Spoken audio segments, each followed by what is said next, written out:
حدیث قدسی میں خدا نے کہا کنتو کنزن مخفیہ، میں چھپا ہوا خزانہ تھا تو میں نے چاہا کہ میں پہچنوایا جاؤں، اے محمد تو میں نے تم کو خلق کیا، تو کیا میں نے تم کو خلق کیا عزیزان محترم، کس کو؟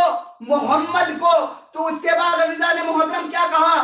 کیا کہ میں نے چاند کو بنایا محمد تمہارے صدقے میں، سورج کو بنایا تمہارے صدقے میں، کرن کو بنایا تمہارے صدقے میں، دریا کو بنایا تمہارے صدقے میں، چرند کو بنایا تمہارے صدقے میں، پرند کو بنایا تمہارے صدقے میں، سورج کو بنایا تمہارے صدقے میں، قمر کو بنایا تمہارے صدقے میں، یہ میں نے جو دریا میں روانی کیا ہے تمہارے صدقے میں۔ عزیزان محترم یہ ساری دنیا محمد کے صدقے میں ہے۔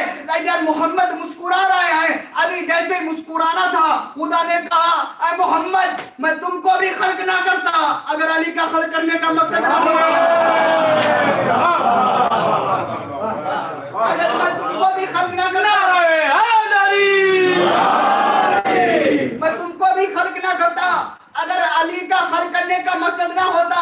ابھی یہ محمد مسکرائے، محمد مسکرا رہے ہیں، کیا میں جو ہوں وہ ہوں علی کی وجہ سے۔ عزیزان محترم ادھر علی مسکرا رہے ہیں کہ محمد بھی میری وجہ سے، ابھی دونوں کے چہرے پہ مسکراہٹ تھی۔ اللہ نے کہا مسکراؤ نہیں، میں تم دونوں کو بھی خلق نہ کرتا اگر